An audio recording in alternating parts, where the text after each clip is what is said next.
morning and hello, I'm Professor Code. This is the Forex Supermodel Racing and Forex review for Tuesday the 20th of December 2022. Look at yesterday's results then from Monday the 19th. We had a go at laying a couple of very short price horses. Punchestown in National Hunt, the 1410 Galopin de Champs, which won at 2 to 9 favourite, and we also laid this 240 Appreciate It, which won at 1 to 5 favourites. So we laid them on the basis that their training schedules would have likely been interrupted with all this cold, frosted out weather we've had for the last 2 or 3 weeks, a couple of weeks anyway, and that clearly wasn't the case. Obviously it affected the other horses as well, but in the end we got about just over 5 to 2 for our £78 to win possibly 200. So it didn't happen in the end, so the account came down a little bit to 50.40 units in profit overall from a peak of 72. So we lost about 0.1 of a unit, which is pretty lightweight really. If you're being flippant about money, then was it a good use of 78 quid? Well, in the context, not bad. So anyway, that's where we are. Now today we've had a good look at it. Not very clever, but tomorrow we've got a decent bet in the N-1 ratio. We've got one of these horses we've picked up about a week or so ago, and it's now been quickly re-entered and is out at Wolverhampton tomorrow evening. So we'll give you the details tomorrow, and assuming they don't pull it, we'll have a decent go at that horse. So that's where we are. Forex is a lot going on. Forex, overnight the Bank of Japan mucked about with its 10-year yield curve control, and that sent the yen basically positively driving across the board. So it's the yen is the strongest FX currency across the majors and all the rest of them really.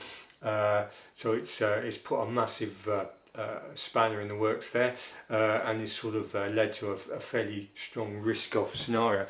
Now today we've got CAD CPI, Canadian dollar CPI, consumer price index at 1330.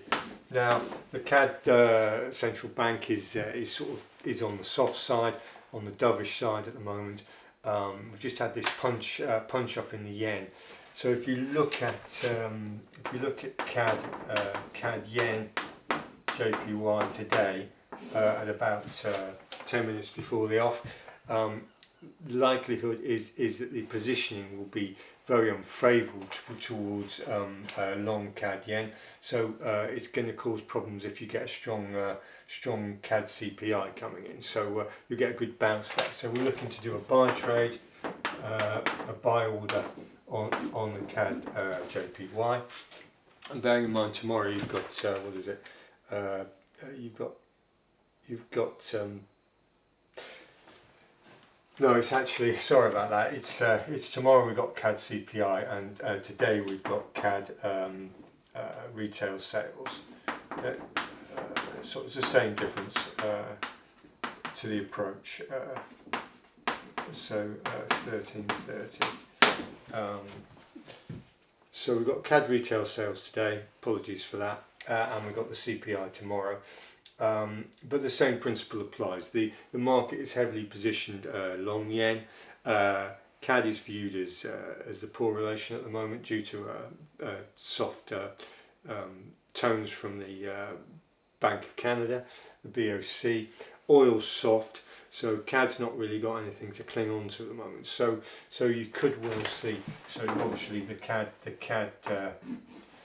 CAD yen as a pair has been beaten down severely, so there's going to be a lot of people twitching about a bounce on there. So we're looking for a quick grab of pips around 1:30 if we get any suitable reaction in the data. So that's where we are. And obviously if it's soft, it'll carry on steaming downwards. So and then tomorrow you might get this CAD CPI giving us a similar chance of getting a bounce. So that's what we're doing. We've got no bets today, as we said. Tomorrow we've got a decent one coming out at Wolverhampton, and we need to get this racing going. It's driving us nuts at the moment here in Forex Supermodel HQ, but anyway, we'll get over it. So that's what we're doing, and we're looking to put a buy order in on the CAD yen around just before this retail sales today at about 1:30 GMT. So anyway, thanks for watching, thanks for subscribing, and goodbye.